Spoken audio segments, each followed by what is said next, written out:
ప్రభువైన యేసుక్రీస్తు నామంలో అందరికీ హృదయపూర్వక వందనములండి. కీర్తనల గ్రంథము 76వ అధ్యాయము. యూదాలో దేవుడు ప్రసిద్ధుడు, ఇశ్రాయేలులో ఆయన నామము గొప్పది. షాలేములో ఆయన గుడారమున్నది, సియోనులో ఆయన ఆలయమున్నది. అక్కడ వింటి అగ్ని బాణములను, కేడెములను, కత్తులను, యుద్ధాయుధములను ఆయన విరుగగొట్టెను. దుష్ట మృగములుండు పర్వతంలో సౌందర్యము కంటే నీవు అధిక తేజస్సు గలవాడవు. కఠిన హృదయులు దోచుకొనబడియున్నారు, వారు నిద్ర నొందియున్నారు.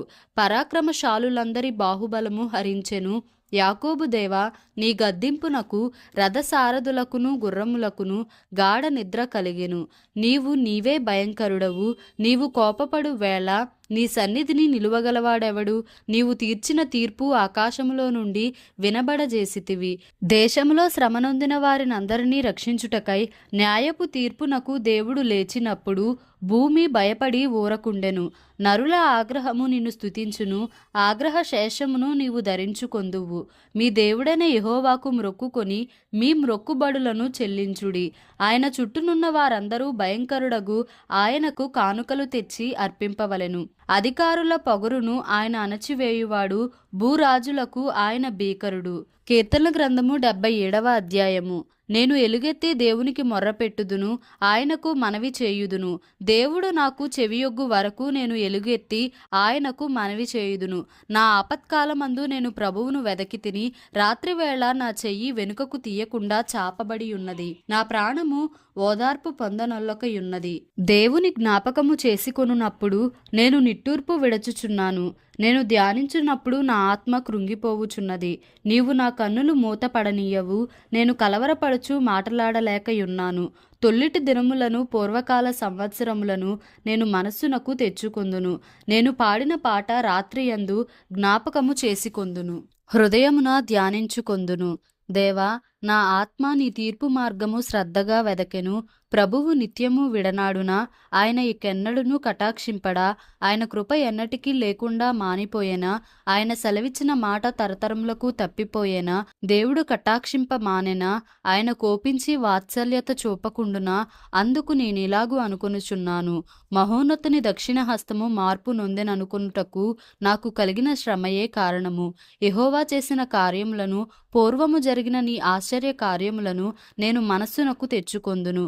నీ కార్యమంతయు నేను ధ్యానించుకొందును, నీ క్రియలను నేను ధ్యానించుకొందును. దేవా, నీ మార్గము పరిశుద్ధమైనది. దేవుని వంటి మహాదేవుడు ఎక్కడనున్నాడు? ఆశ్చర్యక్రియలు జరిగించు దేవుడవు నీవే. జనములలో నీ శక్తిని నీవు ప్రత్యక్షపరచుకొని ఉన్నావు. నీ బాహుబలము వలన యాకోబు యోసేపుల సంతతి వారగు నీ ప్రజలను నీవు విమోచించి ఉన్నావు. దేవా, జలములు నిన్ను చూచెను. జలములు నిన్ను చూచి దిగులు పడెను. అగాధ జలములు గజగజలాడెను. మేఘరాశులు నీళ్లు దిమ్మరించెను. అంతరిక్షము ఘోషించెను. నీ బాణములు నలుదిక్కులా పారెను. నీ ఉరుముల ధ్వని సుడిగాలిలో మ్రోగెను. మెరుపులు లోకమును ప్రకాశింపజేసెను. భూమి వణకి కంపించెను. నీ మార్గము సముద్రములో నుండెను. నీ త్రోవలు మహాజలములలో ఉండెను. నీ అడుగు జాడలు గుర్తింపబడకయుండెను. మోషే అహరోనుల చేత నీ ప్రజలను మందవలె నడిపించితివి. కీర్తనల గ్రంథము 78వ అధ్యాయము. నా జనులారా, నా బోధకు చెవియొగ్గుడి, నా నోటి మాటలకు చెవియొగ్గుడి. నేను నోరు తెరచి ఉపమానము చెప్పెదను. పూర్వకాలపు గూఢ వాక్యములను నేను తెలియజెప్పెదను. మాకు తెలిసిన సంగతులను, మా పితరులు మాకు వివరించిన సంగతులను చెప్పెదను. యెహోవా స్తోత్రార్హ క్రియలను, ఆయన బలమును, ఆయన చేసిన ఆశ్చర్య కార్యములను దాచకుండా వాటిని వారి పిల్లలకు మేము చెప్పెదము.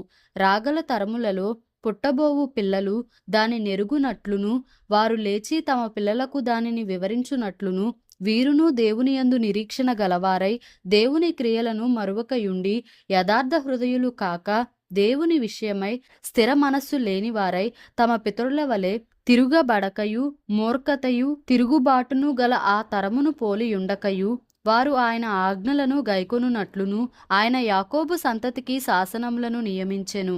ఇశ్రాయేలు సంతతికి ధర్మశాస్త్రమును అనుగ్రహించెను. మన పితరులు తమ పుత్రులకు దానిని తెలుపవలెనని వారికి ఆజ్ఞాపించెను. వెండ్లను పట్టుకొని యుద్ధ సన్నద్ధులైన ఎఫ్రాయిము సంతతి వారు యుద్ధకాలమున వెనుకకు తిరిగిరి. వారు దేవుని నిబంధనను గైకొనకపోయిరి, ఆయన ధర్మశాస్త్రమును అనుసరింప నొల్లకపోయిరి. ఆయన క్రియలను, ఆయన వారికి చూపిన తన ఆశ్చర్య క్రియలను వారు మరచిపోయిరి. ఐగుప్తు దేశములోని సోయను క్షేత్రమందు వారి పితరులు చూచుచుండగా ఆయన ఆశ్చర్య కార్యములను చేసెను. ఆయన సముద్రమును పాయలుగా చేసి వారిని అద్దరికి నడిపించెను.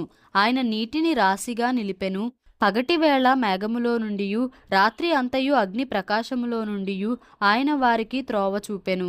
అరణ్యములో ఆయన బండలు చీల్చి సముద్రమంత సమృద్ధిగా వారికి నీరు త్రాగనిచ్చెను. బండలో నుండి ఆయన నీటి కాలువలు రప్పించెను, నదుల వలె నీళ్లు ప్రవహింపజేసెను. అయినను వారు ఆయనకు విరోధముగా ఇంకనూ పాపము చేయుచునే వచ్చిరి. అడవిలో మహోన్నతుని మీద తిరుగబడిరి. వారు తమ ఆశ కొలది ఆహారము నడుగుచు తమ హృదయములలో దేవుని శోధించిరి. ఈ అరణ్యములో దేవుడు భోజనము సిద్ధపరచగలడా అనుచు వారు దేవునికి విరోధముగా మాటలాడిరి. ఆయన బండను కొట్టగా నీరు ఉబికెను, నీళ్లు కాలువలై పారెను.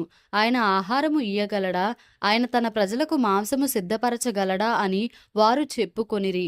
యెహోవా ఈ మాట విని కోపగించెను.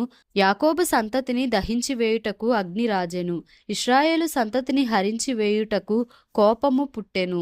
వారు దేవుని యందు విశ్వాసముంచకపోయిరి, ఆయన దయచేసిన రక్షణ యందు నమ్మికయుంచలేదు.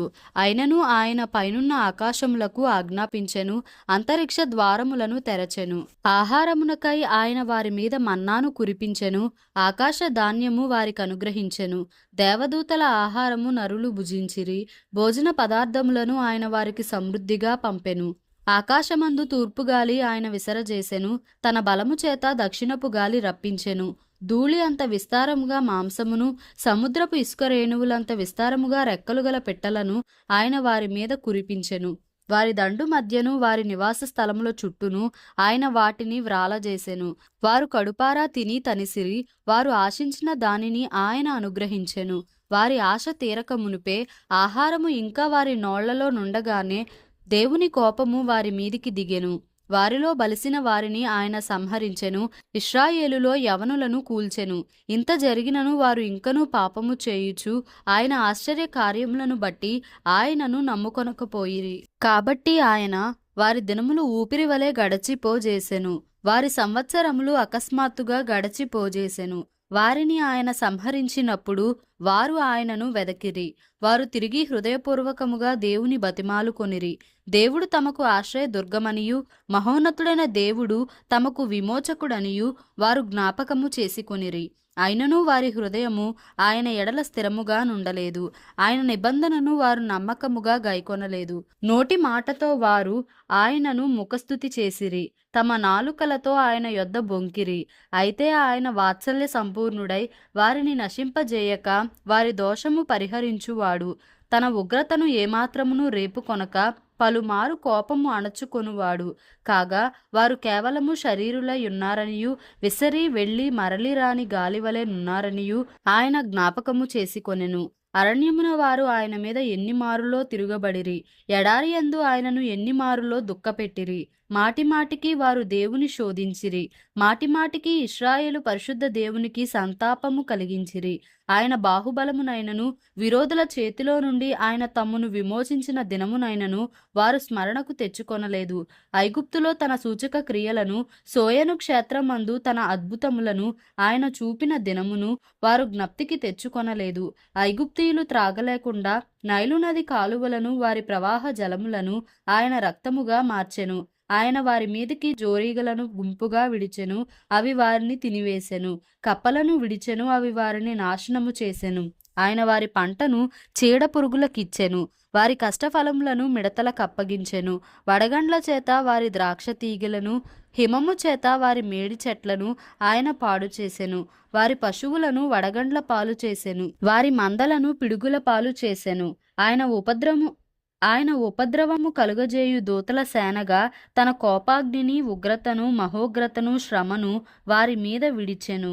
తన కోపమునకు ఆయన త్రోవ చదును చేసెను. మరణము నుండి వారి ప్రాణమును తప్పింపక వారి జీవమును తెగులునకు అప్పగించెను. ఐగుప్తులోని జ్యేష్ఠులనందరినీ, హాము గుడారములోనున్న బల ప్రారంభమైన ప్రథమ సంతానమును ఆయన సంహరించెను. అయితే గొర్రెల వలె ఆయన తన ప్రజలను తోడుకొని పోయెను. ఒకడు మందను నడిపించున్నట్లు అరణ్యములో ఆయన వారిని నడిపించెను. వారు భయపడకుండా ఆయన వారిని సురక్షితముగా నడిపించెను. వారి శత్రువులను సముద్రములో ముంచివేసెను. తాను ప్రతిష్ఠించిన సరిహద్దు నొద్దకు, తన దక్షిణ హస్తము సంపాదించిన ఈ పర్వతము నొద్దకు ఆయన వారిని రప్పించెను. వారి ఎదుట నుండి అన్యజనులను వెళ్ళగొట్టెను. కొలనూలు చేత వారి స్వాస్థ్యమును వారికి పంచి ఇచ్చెను. ఇశ్రాయేలు గోత్రములను వారి గుడారములలో నివసింపజేసెను. అయినను వారు మహోన్నతులైన దేవుని శోధించి తిరుగుబాటు చేసిరి. ఆయన శాసనములను అనుసరింపకపోయిరి. తమ పితరుల వలె వారు వెనుకకు తిరిగి ద్రోహులైరి.